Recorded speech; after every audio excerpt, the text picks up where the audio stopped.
No के गान में बेवर्धमान महान जिन विचरे हमारे ध्यान में।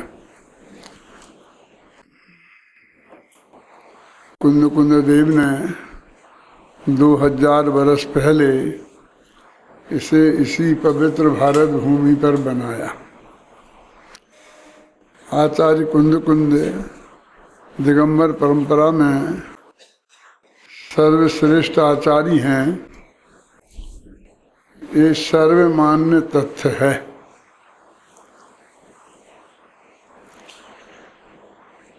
ये प्रवचनसार ग्रंथ के लिए वे स्वयं कहते हैं कि ये जिनेंद्र भगवान की दिव्य ध्वनि का सार है।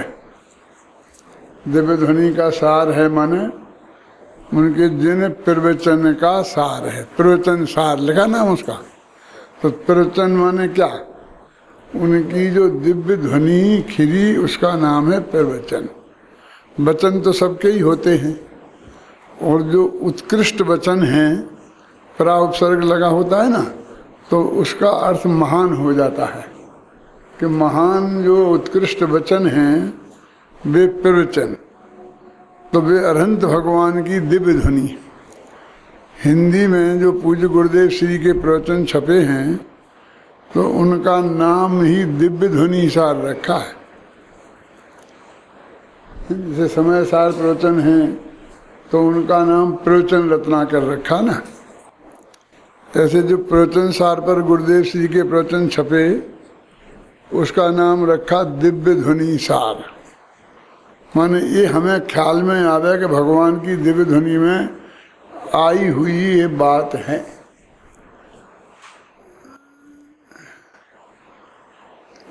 माने ये भगवान आत्मा है, 6 द्रव्य हैं, 7 तत्व हैं, 9 पदार्थ हैं। ये सब जिनेंद्र भगवान की दिव्य ध्वनि में आया है। समय सार ज्ञायक भाव को बताने वाला, भगवान आत्मा के स्वरूप को बताने वाला, दृष्टि के विषयभूत त्रिकाली ध्रुव आत्मा को बताने वाला ग्रंथादिराज है।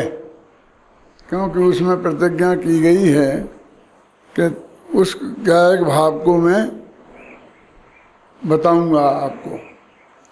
लेकिन इस प्रवचन सार जो ग्रंथ है वो ज्ञान के साथ, वो ज्ञायक भाव के साथ, उस ज्ञायक भाव के ज्ञान में झलकने वाले जो ज्ञेय हैं उनके स्वरूप को बताने वाला ग्रंथ है। इस प्रवचन सार नामक ग्रंथ में 3 महाधिकार हैं। पहले का नाम है ज्ञान तत्व प्रज्ञापन महाधिकार, दूसरे का नाम है ज्ञेय तत्व प्रज्ञापन महाधिकार और तीसरे का नाम है चरणान योग सूचक चूलिका। इन 2 को तो उन्होंने महाधिकार कहा, लेकिन तीसरे को अधिकार ही नहीं माना। महाधिकार तो बहुत दूर की बात है, उसे चूलिका कहा। चूलिका जानते किसे कहते हैं? कि जो बात इस प्रकरण में आ गई हो, ना आ पाई हो, संक्षेप में आई हो और विस्तार से कहने की जरूरत हो,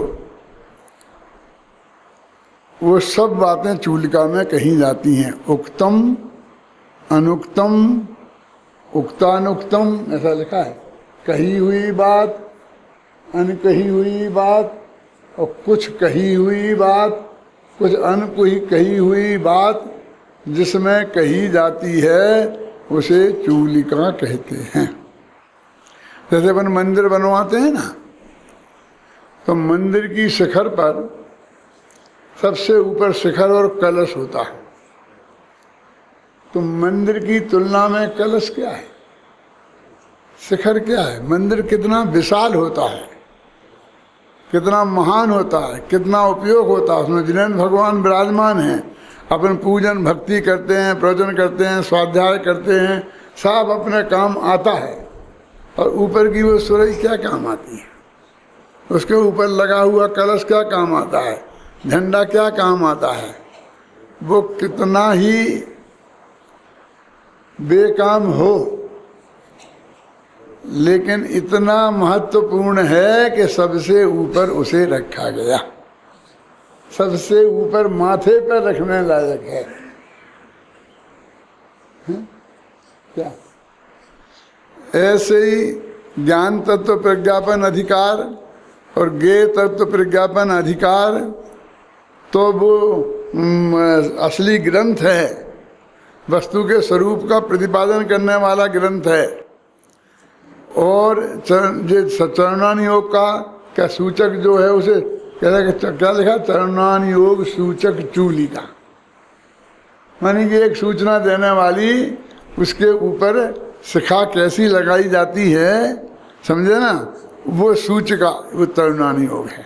दो अधिकार उनने मुख्य माने, ज्ञान तत्व प्रज्ञापन और ज्ञेय तत्व प्रज्ञापन। इसमें एक बात और समझने की है, हमको समय सार पढ़ने से, पूज्य गुरुदेव के प्रताप से सम्यक दर्शन की महिमा इतनी अधिक आ गई है और कि हम सब लोग सोचते हैं कि किसी भी कीमत पर देह छोड़ने के पहले देह से भिन्न भगवान आत्मा हमारे ज्ञान का ज्ञेय बन जाए, हमें सम्यक दर्शन की प्राप्ति हो जाए। बहुत महिमा हमारे चित्त में आ गई। और जब हम ज्ञान तत्व प्रज्ञापन अधिकार, ज्ञेय तत्व प्रज्ञापन अधिकार कहते हैं, तो हमें क्या करना है इनका, हमें क्या जरूरत है ज्ञान तत्व की, हमें क्या जरूरत है ज्ञेय तत्व को जानने की है? हम तो सम्यक दर्शन की बात बताओ, आत्मा की बात हो तो बताओ हैं? अब हम इतने रूढ़ हो गए हैं कि हैं ही, क्योंकि हमने पूज्य गुरुदेव श्री के प्रवचन सुने हैं। जिस ग्रंथ पर उनने प्रवचन किए सो हमने सुन लिए, पढ़ लिए। ईमानदारी से मैं कहता हूँ, छाती पे हाथ रखकर विचार करो कि जब ये प्रवचन सार और समय सार आपने पढ़े, स्वाध्याय किया, तो नीचे हिंदी और गुजराती में जो लिखा है वो कदाचित पढ़ा भी होगा, तो ऊपर संस्कृत और प्राकृत में जो है उसकी तरफ तो आंख उठा के भी नहीं देखा। जैसे कोई पराई औरत को देखने में पाप लगता है ना, है? क्यों मोटानी जी? लेकिन मूल आचार्यों की बात तो वो है, ये तो अनुवाद है, और ये अनुवाद सब पंडितों ने किए हैं। जयचंद छाबड़ा भी पंडित थे, जो भी किए हैं वो सब पंडितों ने किए हैं। क्यों? पंडित तो आपको बिल्कुल पसंद नहीं है, और संस्कृत प्राकृत की तरफ आप देखते ही नहीं हैं, और उसके अलावा और कोई चीज को भी ऐसी गर्दन हमने हिलाकर देखा नहीं आज तक। और भी जनवाणी है ना साथ। पूज्य गुरुदेव श्री ने भी 45 ग्रंथों पर तो कहते प्रवचन किए थे, और कितने ग्रंथों का स्वाध्याय किया था। कई दफा भी अपने प्रवचन में कहते थे ना, करोड़ों ग्रंथ देखा थे। तो कभी कभी मुझे हंसी भी आती थी। करोड़ का मतलब समझते हो? अरे करोड़ों ग्रंथ हैं ही नहीं, गिनती करने बैठोगे अभय कुमार जी तो 1000 गिनाना मुश्किल है। कर लेना घर पर ही दफे कोशिश। बड़े से बड़े पंडित से कहो तो 150 ग्रंथ के नाम बता पाएगा। मैं उसका मतलब मैं गुरुदेव के ये नहीं कहना चाहता हूँ, वे झूठ बोल रहे थे। मैं ये कहना चाहता हूँ कि जितने अधिकतम हैं और इस मनुष्य में देखे जा सकते हैं दिन रात लगाकर, वो उनने गहराई से देखे हैं। ये उसका आशा लेना चाहिए। ऐसे कोई गिनती शब्दों पे नहीं पकड़ना चाहिए। ऐसे शब्दों को पकड़ने जाएंगे तो तुम इस तत्व की बात नहीं समझ पाओगे। तो आचार्य जैसे इनको लगाए कि सम्यक दर्शन शब्द नहीं आया, तो ये मुमुक्षु पढ़ेंगे ही नहीं। तो उनने उनके अधिकारों के नाम बदल दिए, सम्यक ज्ञानाधिकार, सम्यक दर्शनाधिकार और सम्यक चारित्राधिकार। शरणान योग सूचक चूलिका का तो उद्धार हो गया, मुझे चारित्राधिकार का नाम मिल गया। क्यों? और जो पहला अधिकार है उसे ज्ञानाधिकार कहा, और दूसरे को सम्यक दर्शनाधिकार। दुनिया में सम्यक दर्शन ज्ञान चारित्राणी ऐसा स्वरूप है, पहले सम्यक दर्शन, फिर सम्यक ज्ञान, फिर सम्यक चारित्र। लेकिन इसमें सम्यक ज्ञान पहले और सम्यक चारित्र बाद में। ये जो अपना ज्ञेय तत्व प्रज्ञापन अधिकार चल रहा है, जो 118वीं गाथा की अपन को चर्चा करनी है, मैं वहां पहुंचने की कोशिश कर रहा हूं। क्या कि जो हमें सम्यक ज्ञानाधिकार, जो पहला नाम दिया ना, ज्ञान तत्व प्रज्ञापन, अब हमें तो तरह भगवान आत्मा समझना है। हम क्या करें ज्ञान तत्व को? अब इन भले आदमी से कहो कि ज्ञान तत्व माने वो भगवान आत्मा ही है, हमने नाम बदल दिया तो ये भ्रमित हो गए। अभी क्या करें, इनको क्या से समझाएं? क्यों? ज्ञान तत्व माने ज्ञान है स्वभाव जिसका, ऐसा जो 9 तत्वों में सबसे पहला प्रमुख तत्व है वो ज्ञान तत्व है। जीव तत्व हुआ ना, ज्ञानानंद स्वभावी जीव तत्व है, उसका नाम ज्ञान तत्व है। हमें नहीं दिए ज्ञान तत्व, ज्ञान तत्व फत्व, हमें तो बस आत्मा समझा दे। अरे भाई, हम नाम तक नहीं हमें पता है कि आत्मा को समझाने वाला अधिकार। फिर भी मैं ये बात बताना चाहता हूं कि फिर हम आत्मा खोजने लग जाएंगे उसमें, है? तो ये ज्ञान तत्व प्रज्ञापन अधिकार के भी अंदर में 4 अधिकार हैं। ये बहुत समझने लायक चीज है। अपन 10 मिनट में ही इस 118वीं गाथा में पहुंच जाएंगे, चिंता मत करो। कि ज्ञान तत्व अधिकार, ज्ञान तत्व प्रज्ञापन में 4 अधिकार हैं। एक महाधिकार और एक के अंदर 4 अधिकार। पहले का नाम है शुद्धोपयोग अधिकार, दूसरे का नाम है ज्ञान तत्व अधिकार, तीसरे का नाम है सुख तत्व अधिकार, चौथे का नाम है शुभ परिणामाधिकार। है आपको सुने कभी? स्वाध्यायियों को तो हो गई पता, लेकिन सबको जानना चाहिए। ये पहले तो ये हमको अंदर गंभीरता से लेना चाहिए। कुछ दिनों बीच में ऐसा जमाना आया था कि जब प्रवचनसार हमारे लिए एक हेय तत्व हो गया था। अभय कुमार जी, जब एक बार मैंने ये कहा कि अशुद्ध निश्चय ऐसे रागादि का कर्ता भगवान आत्मा है, तो सामने वाले बहुत बड़े विद्वान है, ये तो प्रवचनसार की बात है। वो उसका मतलब ऐसे कहा जैसे प्रवचनसार की बात है, मैंने महा झूठी बात है। मैंने बड़ी अरुचि पूर्वक, क्यों? अरे भाई, भाग्य की बात है कि उसी आचार्य का कुंद कुंद का लिखा, उन्हीं आचार्य ने टीका लिखी, अमृतचंद्र ने और जयसेन ने। भाग्य की उनने लिखी। अरे वो एक चीज हमारे लिए इतनी महिमावंत हो गई और दूसरी चीज हमारे लिए ऐसे नहीं रही। हम जिनवाणी की पूजा करें तो समय साथ रखकर करें, तो साथ में प्रवचन साथ रखा हो तो हटा देंगे, वो जिनवाणी नहीं है। फिर मैंने कहा था कि किसने कहा ये प्रवचनसार की बात है, और प्रवचनसार की बात है इसलिए महत्वपूर्ण नहीं है, ये आपसे किसने कहा? समय सार की बात सुनना है। आत्मा घटपट और रथ का करता है, है ना, घटपट रथानी दब्बाणी। क्यों? घट जानते हो, घड़ा जो कुमार बनाता है, पट माने कपड़ा जो कोरी बनाता है, और रथ माने गाड़ी जो बढ़ई बनाता है। घटपट रथानी दब्बाणी, आत्मा इसका करता है। ये बात कौन से शास्त्र की है? समय सार की गाथा है। ये गाथा समय सार की है। आप क्या कह रहे हो? आप क्या कहना चाहते हो कि समय सार में ये लिखा ही नहीं कि रात का करता आत्मा है? समय सार में तो ये भी लिखा है कि कुमार ने घड़ा बनाया, कोरी ने कपड़ा बनाया, जुलाहे ने, और बढ़ई ने, कारपेंटर ने रथ बनाया। ये समय सार में लिखा है। ये भाई समय सार में लिखने से, वो प्रवचन सार में लिखने से कोई बात कम और ज़्यादा महत्व की नहीं हो जाती है।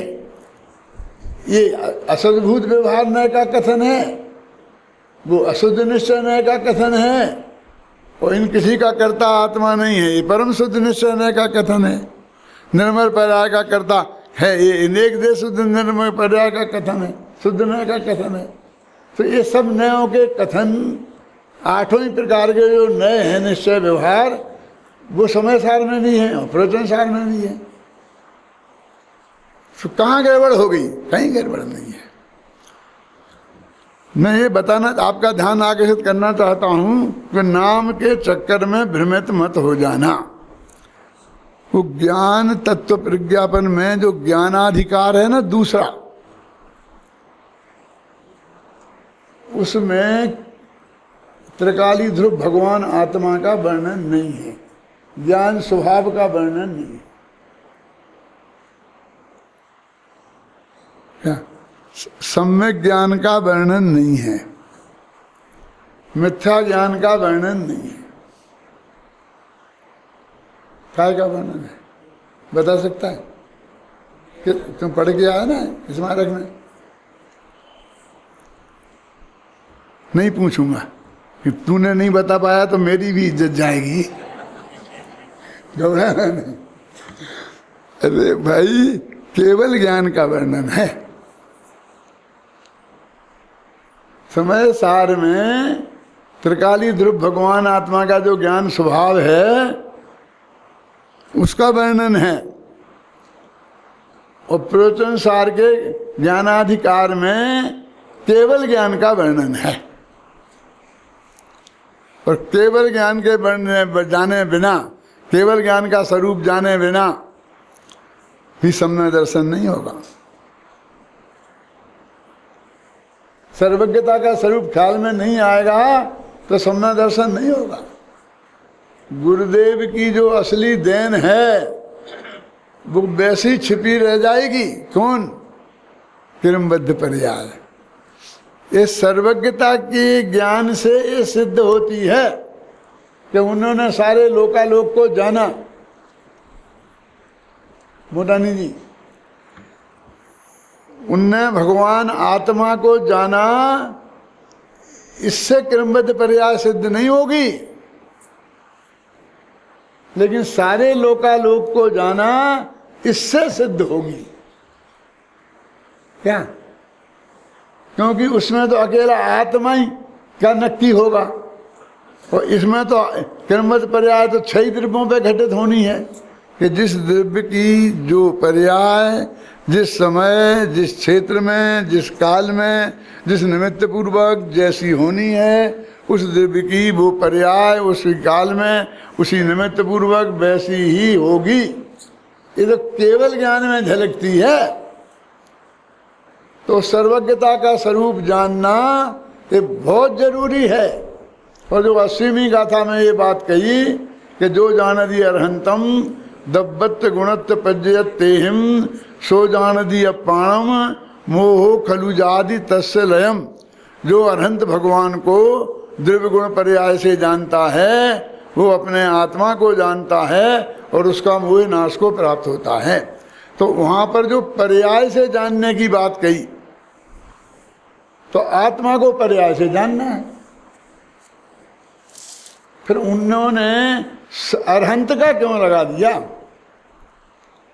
अरहंत को द्रव्यगुण पर्याय से जानते हैं, ये बात कहने के पीछे उनका क्या रहस्य है? क्योंकि अरहंत के द्रव्य तो हमारे ही जैसा है, गुण भी हमारे ही जैसे हैं, और पर्याय में जो अंतर है, क्या उनकी पर्याय है सर्वज्ञ और हमारी पर्याय है अल्पज्ञ। तो वो कहते हैं कि सर्वज्ञ पर्याय को जानो, माने सर्वज्ञता का स्वरूप जानो, और फिर जानो अपने आत्मा को। माने हमारा भी जो पर्याय स्वभाव भी सर्वज्ञ पर्याय है, सबको जानना हमारा स्वभाव है। ये थोड़ा थोड़ा जानना ये हमारा स्वभाव नहीं है, ये हमारा विभाव है। समझ में आई ना? उसमें एक टीका में एक पंक्ति लिखी है, वो क्या लिखा है? क्योंकि दोनों में समान हैं, दोनों में कोई अंतर नहीं है। इस पर बहुत बहुत बहुत बहुत व्याख्याएं हुई। माने उनकी पर्याय और हमारी पर्याय में कोई अंतर नहीं है। तो अंतर जानना है कि अंतर नहीं जानना है? मैं कहता हूं अंतर भी जानो और अंतर नहीं है वो भी जानो। तो कैसे जानूं? कि उत्पाद व द्रव्य, ये जो पर्याय का स्वभाव है, उत्पन्न होना नष्ट होना, ये जैसा उनका स्वभाव है ऐसा ही मेरा भी है। उनकी भी पर्याय प्रति समय उत्पन्न होती है, प्रति समय नष्ट होती है। मेरी भी पर्याय प्रति समय उत्पन्न होती है और नष्ट होती है। इस बात में समान है। समझ गए ना आप? ये समानता की बात हो गई। और उनकी पर्याय सर्वज्ञ है और हमारी पर्याय अल्पज्ञ है। हमें सर्वज्ञ बनना है तो ये निर्णय करना है कि हमारा भी द्रव्य स्वभाव तो सर्वज्ञत्व है ही, लेकिन पर्याय स्वभाव भी सर्वज्ञत्व है। स्वभाव ये जो है, जो हमारी पर्याय है, ये सर्वज्ञ वो स्वभाव नहीं है हमारा, है? जब भारत को आज़ादी का आंदोलन चलता था तो अंग्रेज लोग मालूम क्या कहते थे? गांधी जी के आंदोलन से परेशान होकर कि उनसे कहते थे आप समझौता वार्ता करें। किस तरह की समझौता वार्ता करना? भारत हमारा देश है, तुम जबरदस्ती दबा कर बैठे हो तो तुम चले जाओ यहाँ से और हमारा हमें दे दो। इसमें अब बातचीत क्या करना? कि बात करना है कि क्या बात करना? हिंदुस्तान हमारा है कि नहीं है इस पर बात करना है, हैं? इसमें बात करने की कोई बात ही नहीं है। बस तुम्हारी बात है कि तुम जा रहे कि नहीं जा रहे, बोलो, इतनी सी बात है। तो वो कहते थे कि ऐसा करो कि प्रांत का शासन तुम ले लो, म्यूनिसिपैलिटी भी तुम बना लो, नगर निगम भी तुम बना लो और अपने शहर की खूब तरक्की करो, और प्रांत को भी तुम ले लो। बस दिल्ली का राज हमारे हाथ में रहने दो। क्यों? क्योंकि तुम संभाल नहीं पाओगे, विदेशी मामला है, गवर्नमेंट का ये है वो है वो है।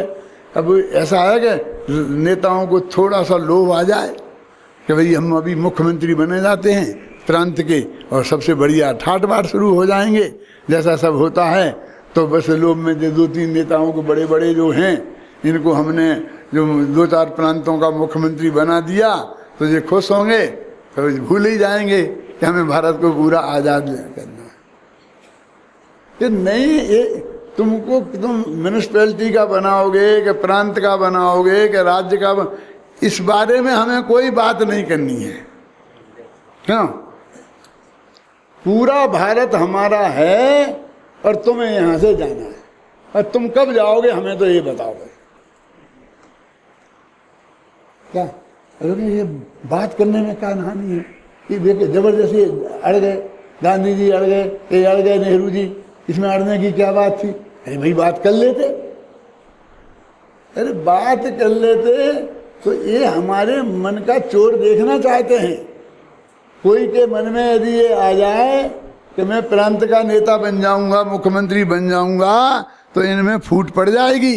कुछ कहने लगेंगे कि समझौता कर लेने में कोई हानि नहीं है, और कुछ कहने लगेंगे कि नहीं? समझे ना?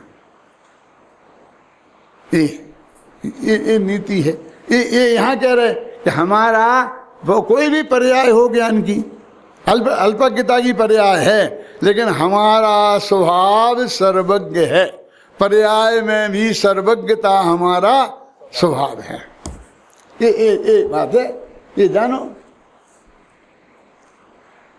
तो सर्वज्ञता का स्वरूप जानना सम्मा दर्शन की प्राप्ति के लिए उतना ही अनिवार्य है। अरे तुम कहते हो सर्वज्ञता का स्वरूप सम्मा दर्शन के लिए अनिवार्य है, ये भगवान की पूजा करने के लिए अनिवार्य है, ये मंदिर में भगवान के दर्शन करने के लिए अनिवार्य है। ये जो तुमने मंदिर बना दिए खड़े खड़े, ये भगवान देव सास गुरु की जो तुम पूजन करते हो, उस देव का स्वरूप तुम्हारा जानने की जरूरत है कि नहीं है? हम तो ये मानते हैं कि ऐसा देते हैं, ये लेते हैं, ऐसा करते हैं, यहाँ के पारसनाथ ये कर देते हैं, फलाना ये कर देते हैं। ये स्वरूप नहीं है। क्या स्वरूप है कि ये कुछ लेते देते नहीं हैं। हेमचंद जी साहब ने तो मेरे से आज कहा था कि दादा आप मेरी बात मानो तो ये गाथा मत चलाओ, आप तो वो कलश चलाओ 100 2 3 4 कौन से बताए थे, कहाँ है हेमचंद जी? हैं? नहीं क्या है भाई, तुम उसमें क्यों इसकी मांग कर रहे हो कि उसमें ये है कि कोई किसी भगवान कुछ देते नहीं, लेते नहीं, करता नहीं, धरता नहीं।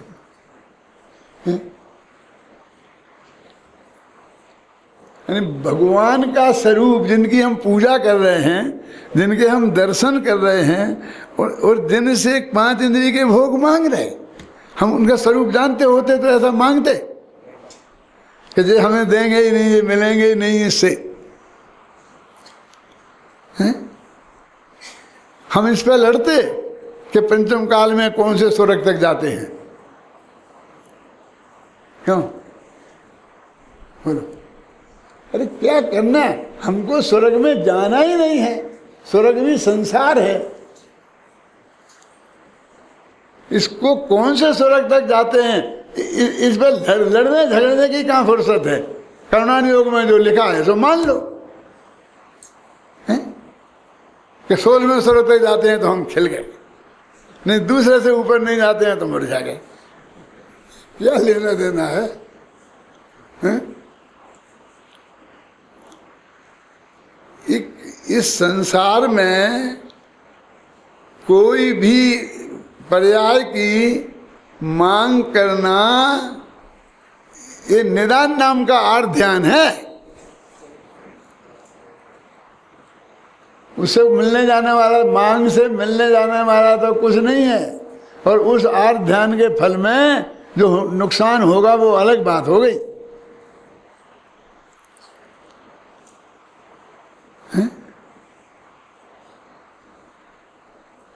हम तो यहीं से शुरू करते हैं। देखो भैया, तुम शांति से हो, यदि तुम सब त्याग दो, शांति से मरण करो, तो तुम स्वर्ग में चले जाओगे, नहीं तो यहाँ वहाँ पड़े रहोगे, नहीं तो और ऊपर के स्वर्ग में चले जाओगे। तो हम तो समझाना यहाँ से शुरू करते हैं। क्या समझाना था कि हमारे मन में इस संसार वही कि तुम प्रांत का राज्य ले लो, ऐसी बात हो गई। हम मोक्ष मार्ग के लिए चले थे, क्या के निकले हम आए हैं मुक्ति के मार्ग के लिए आए हैं। समय साल प्रवचन साल लिखा है मोक्ष मार्ग बताने के लिए लिखा ना, और वे वो कहते हैं कि तुम बोलो कौन सा स्वर्ग चाहिए, हैं? क्यों? तुम मांग लो, नहीं मांगोगे तो हम तुम्हें नरक भेज देंगे कि दादा तेरे जैसे 36 देखे हैं, तू भेज देगा हमें। आज तक कोई जीव नरक गया है तो किसी का भेजा हुआ गया है कि अपने परिणामों से गया है, अपने क्रमबद्ध से गया है। तो हम कह रहे हैं तो मांग लो। मूर्ख, तेरे पास है क्या हमें देने को जो तेरे से मांग ले? हैं? आप समझ रहे हैं है क्या? एक द्रव्य दूसरे द्रव्य को कोई ले ही दे नहीं सकता है। केवली के ज्ञान में जो झलक गया है निश्चित रूप से वही गारंटी से होने वाला है, उसमें कोई परिवर्तन नहीं होगा। ये सर्वज्ञता के स्वरूप जानने का की महिमा है। इसलिए ज्ञान तत्व प्रज्ञापन के सम्यक ज्ञानाधिकार में क्या बताया है? सर्वज्ञता का स्वरूप बताया है। उसके बिना हमारा धर्म का एक कदम शुरू नहीं होता। ये कम जरूरी बात है। सर्वज्ञता का स्वरूप समझना कम जरूरी बात है। मालूम, प्रवचन सारी एक ऐसा ग्रंथ है जिसमें मंगलाचरण में 5 गाथाएं लिखी। समय सार में तो एक ही में निपटा दिया है ना, और वो भी आधी में ही। वंदितु शब्द सिद्धे ध्रुव चल मणो वयम गयम पत्ते, बस खत्म।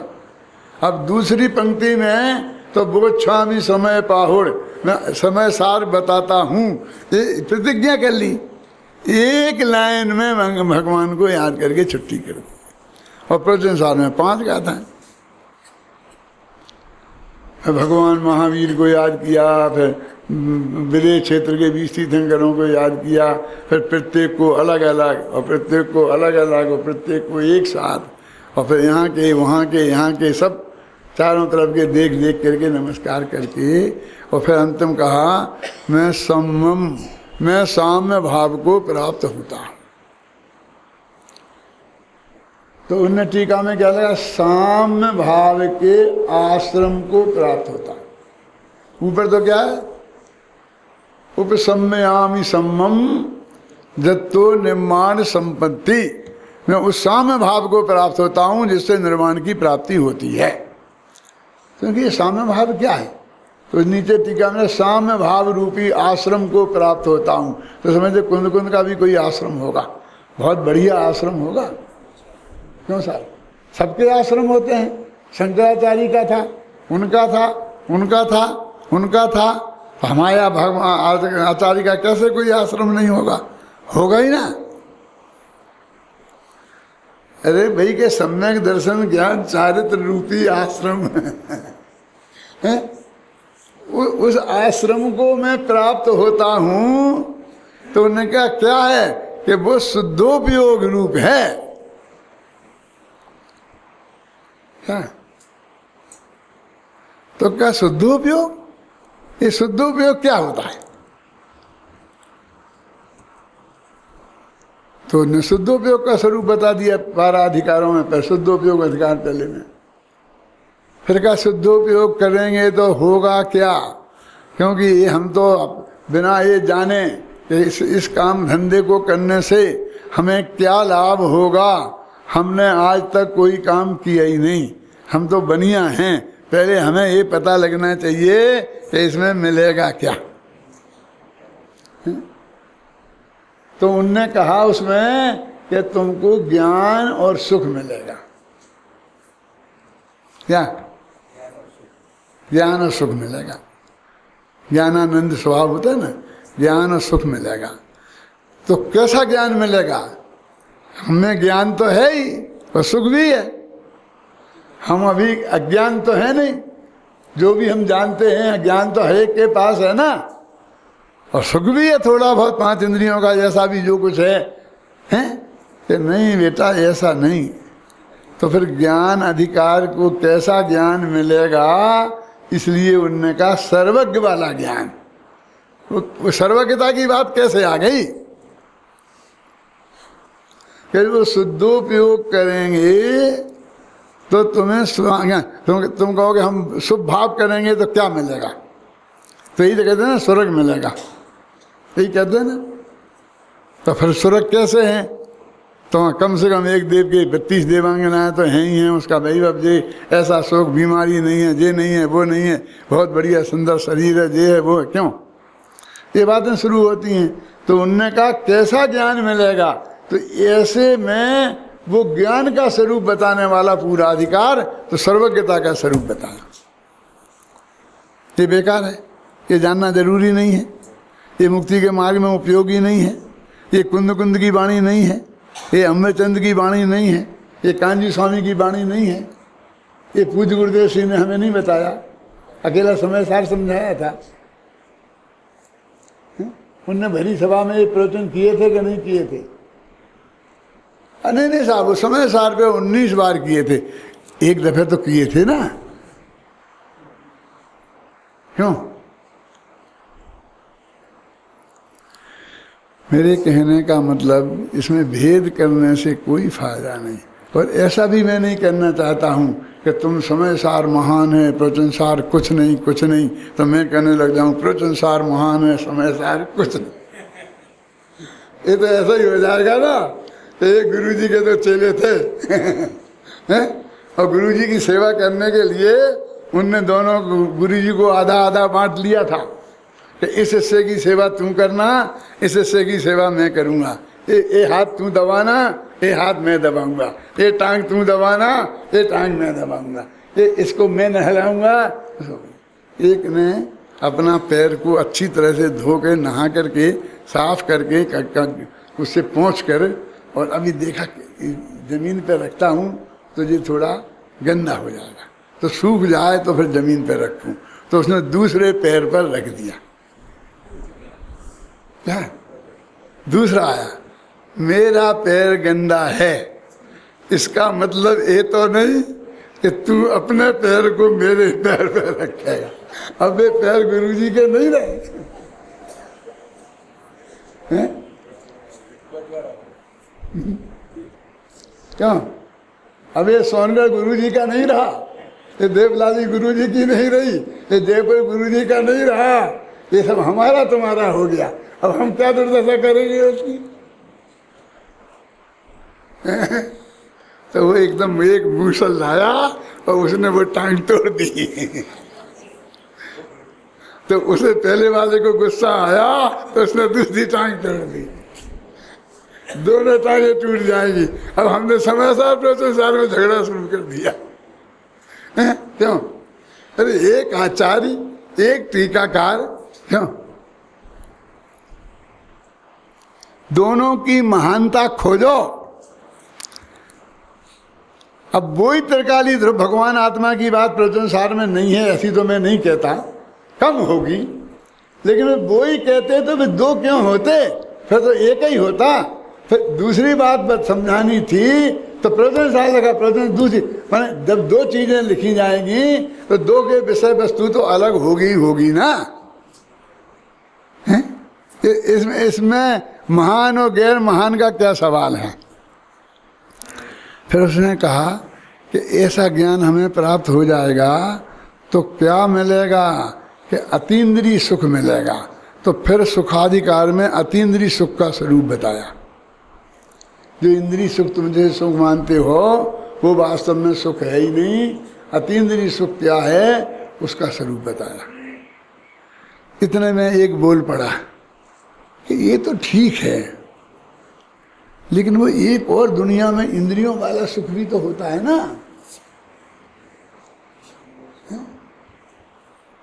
कहाँ होता है?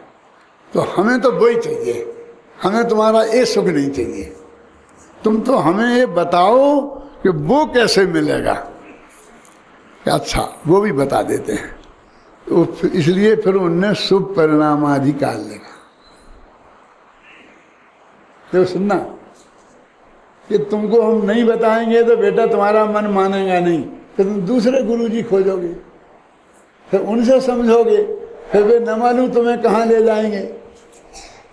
तो तुम एक ही समझ लो हमसे ही, कौन सा कि वो इंद्रिय सुख है, वो तुम उसी की बात कर रहे हैं ना जो चक्रवर्तियों को होता है, 96,000 पत्नियों वाला, वो पत्नी वाले सुख की बात कर रहे हैं ना तुम।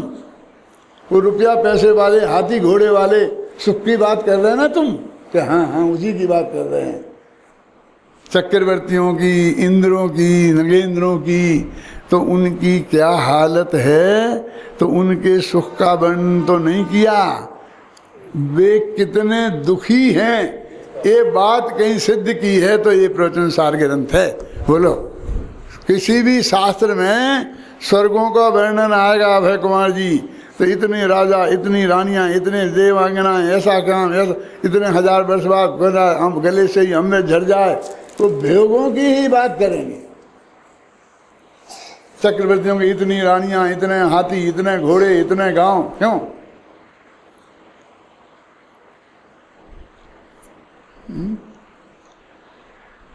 चक्रवर्तियों के सुख का वर्णन करेंगे, इंद्रों के सुख का वर्णन करेंगे, और एक कहते हैं कि ये अनंत दुखी हैं। कि कैसे जाना तुमने कि ये दुखी हैं? अरे एक आदमी दवाइयों के बक्से रखे हैं, 4 डॉक्टर बगल में खड़े हैं, तो ये उसके निरोगी होने की निशानी है कि रोगी होने की? इतनी दवाइयां आखिर आप रोजाना खाते हैं। वो मेरी शीशी देखते हैं, अभी मेरी जेब में नहीं है, नहीं तो मैं आपको दिखाता। क्या इतनी दादा, इतनी दवाइयां आप सुबह से शाम तक खाते हैं? हाँ भैया खाते हैं। अब मुझे दुख कैसे हो सकता है? इतनी दवाइयां खाता हूँ। इतनी दवाइयां, मैं कितना बीमार हूँ इस बात की निशानी है कि मुझे कोई बीमारी नहीं है, इस बात की निशानी है, बताओ, है ना? तो इतनी भोग सामग्री ये उनके दुखी की होने की निशानी है। दुख के बिना विषय में व्यापार हो सकता नहीं। 64वीं गाथा में ये लिखा, दुख के बिना विषय में, 5 इंद्रियों के विषय में व्यापार नहीं हो सकता। और 5 इंद्रियों के विषय में व्यापार हमको देखा जा रहा है। तो उस पूरे सुखाधिकार में जो इंद्रिय सुखाधिकार था, जिसको शुभ परिणामाधिकार कहा था, हम समझ रहे थे इस अब तो शुभ परिणाम के गीत गाएंगे, अब तो पुण्य की महिमा बताएंगे, अब तो संसार के सुख का वर्णन करेंगे, उनका हो गया बहुत। लेकिन उनने तो एक लाइन में भी उसको सुख माना ही नहीं। ये अनंत दुख है, दुख है, दुख है, दुख है, यही वर्णन किया। और अंत में तो यहां तक लिख दिया कि तुम ये नहीं मानोगे तो समझ लो कि तुम्हारे संसार सागर का किनारा अभी बहुत दूर है। शब्द, मूल शब्द लिखा है, महादुख संकट निकट है तुम्हारी, नहीं तुम निगोद में जाने वाले हो। पुण्य पाप में अंतर नहीं है, जो न माने बात है, संसार सागर में ब्रह्म मद मोह से आछन्न वे। अब ये कहते कहते फिर उन्होंने वो जो जानदी अर्हंतम द्रव्यत्व गुणत्व पज्यते ही, ये गाथा भी भाग्य की देखो तो बात शुभ परिणाम अधिकार की है।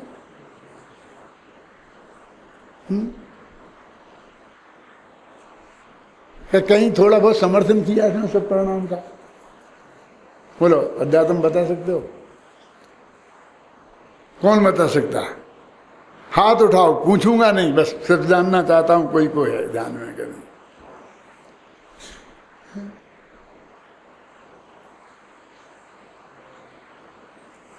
अरे भाई, इसी अधिकार में ये कहा है कि इसलिए स्वाध्याय करना चाहिए। कहा क्या नहीं कहा?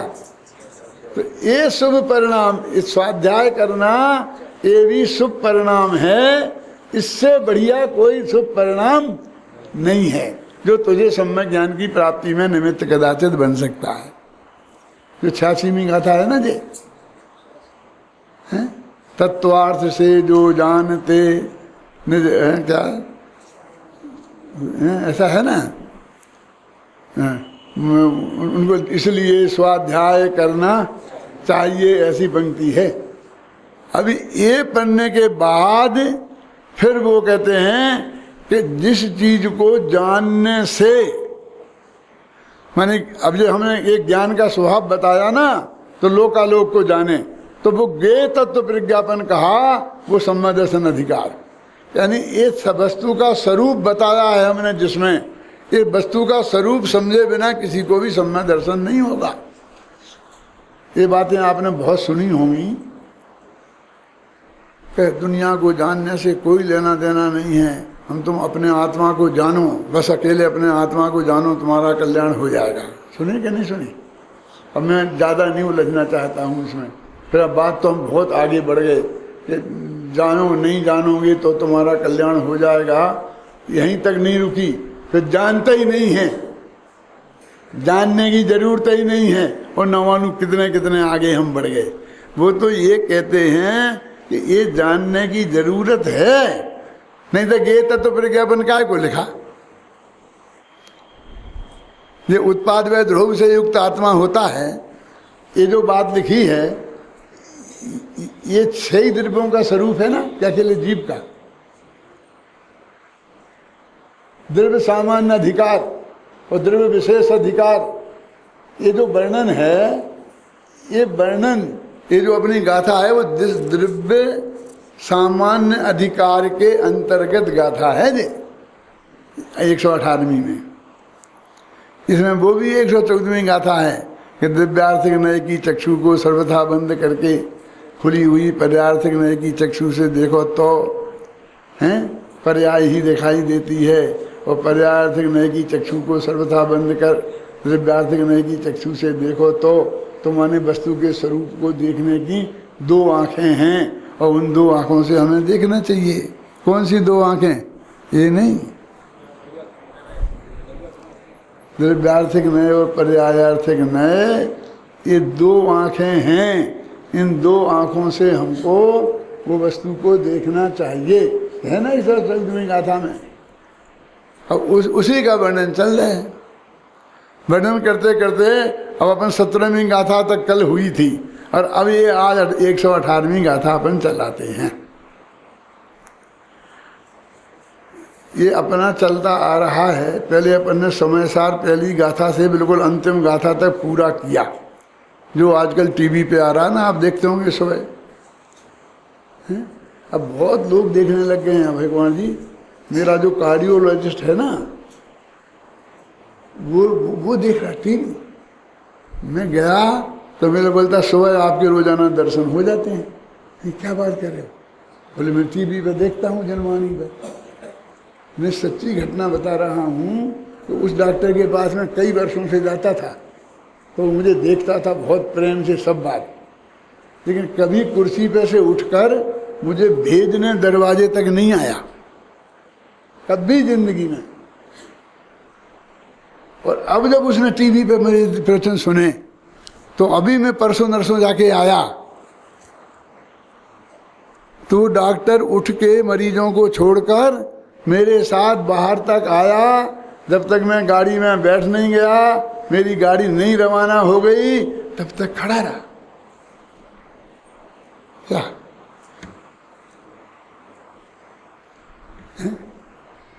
ऐसे कई केस मेरे सामने आए, तो मुझे विचार आया कि इतनी लोगों को लाभ होता है, ये कभी सोच नहीं सकते थे, उसे कभी फुर्सत नहीं मिल सकती थी कि वो मेरा प्रवचन सुनने के लिए आए। उसकी माँ रोजीना सुनती थी, और वो कहती होगी बेटा बेटा बेटा हैं। तो मैं कह मेरे पास तो वो इलाज कराने आते हैं, तो इलाज कराने आते हैं, तुम प्रवचन तो सुन, और जब जची तो सुना तो ऐसा असर पड़ता। कितनी बात है, अब हमको पता ही नहीं चलता। अरे भाई, ये जो सम्यक दर्शन की जो बात है, ये जो क्या लिखा है इसमें, कितना क्या टाइम हो गया? मेरे ख्याल से हो गया हैं, 10 मिनट और हैं। ठीक है, चलो।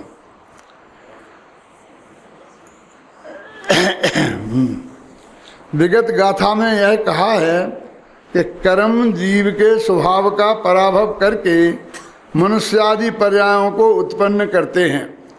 अब इस गाथा में यह स्पष्ट कर रहे हैं कि मनुष्यादि पर्यायों में जीव के स्वभाव का पराभव कैसे होता है।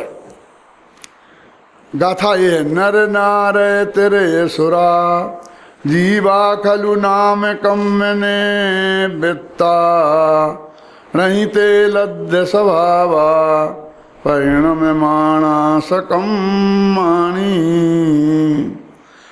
नाम नाम के में के पशु रख सुर नर गति में कार में परिणत जीव को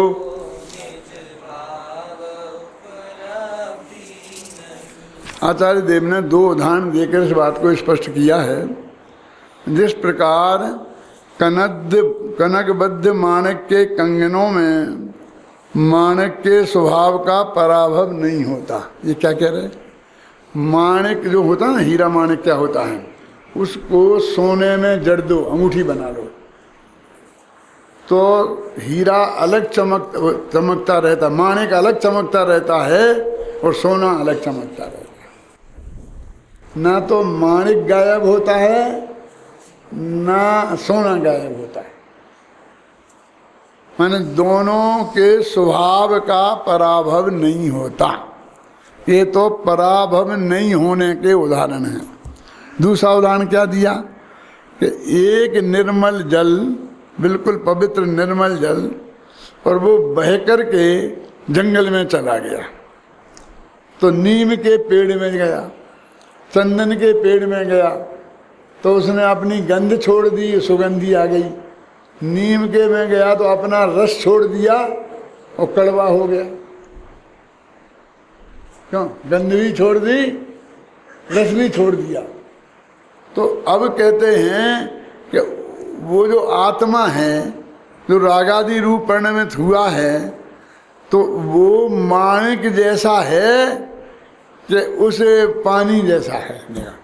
दो उदाहरण क्या कोई समझ नहीं आ रहा? माणिक में तो सोने में जड़ दिया तो सोना अलग चमक रहा है और माणिक अलग चमक रहा है, और उसमें वो पानी जो है वो पानी नहीं रहा, ना तो मीठा रहा ना अपनी गंध रही, गंध भी खो गई, स्वाद भी खो गया और उसका प्रवाहीपना भी खो गया। प्रवाहीपना माना बहने का स्वभाव। वो बह के यहाँ आया था ना बगीचा में, अब वो आगे बहना बंद हो गया, अब नीम के पेड़ में रह गया, चंदन के पेड़ में रह गया। तीन नुकसान किए उसने। किसने? पानी ने। तो कहते ऐसे ही इस भगवान आत्मा को कर्म ने नहीं बांधा, शरीर ने नहीं बांधा, नहीं तो कर्म बंधे रहते, शरीर रहता और आत्मा अलग चमकता, शरीर माणिक जैसा।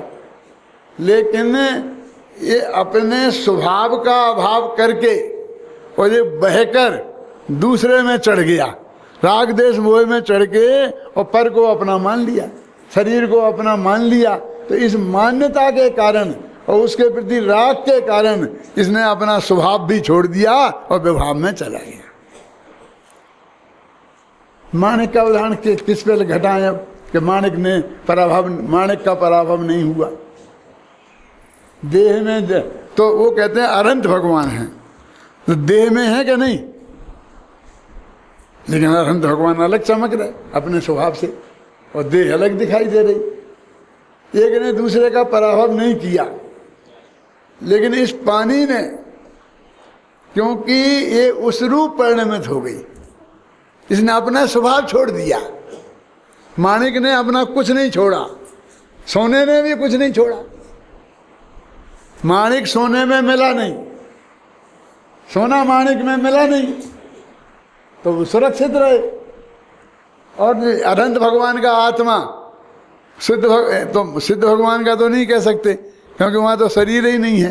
ये शरीर में रहता हुआ आत्मा अपने केवल ज्ञान से अलग चमक रहा है और उसका शरीर बजबेसब नाराज सनन वाला परमोदारक देह में अलग चमक रहा है। लेकिन इस संसार में रखने वाला जीव वो माणिक जैसा नहीं है, बल्कि उस पानी जैसा है जिसने अपना प्रवाहीपन छोड़कर बहकर से पेड़ों की बगीचे में शरण में गया। शरण में गया तो अपना प्रवाहीपन खत्म हो गया, वहीं कैद होके रह गया। अब वो जिंदगी भर अपने उसी में रहेगा ना, पेड़ में ही बन के रह जाएगा। और उसको गंध भी, कोई पानी है यहाँ कोई जानेगा भी नहीं, उसका स्वाद को भी कोई जानेगा भी नहीं। इसके पानीपन का अस्तित्व ही जैसे खतरे में हो गया हो, ऐसा ये भगवान आत्मा पर पदार्थ में एकत्व ममत्व करके मानव अपने स्वभाव का पराभव कर देता है। तो मनुष्य आदि पर्याय में जाने वाला आत्मा राग देश मोह पैदा करके अपने स्वभाव का पराभव कर देता है। और जो आत्मा उसे भिन्न जानता रहता है और अपने आत्मा को भिन्न जानता रहता है, वो अपने स्वभाव का पराभव नहीं करता है, तो कालांतर में अनंत अवस्था को प्राप्त हो जाता है। ये 118वीं गाथा का अर्थ है। 9:15 हो गए हैं, 8:15 पे अपन ने शुरू किया था, बाकी कल।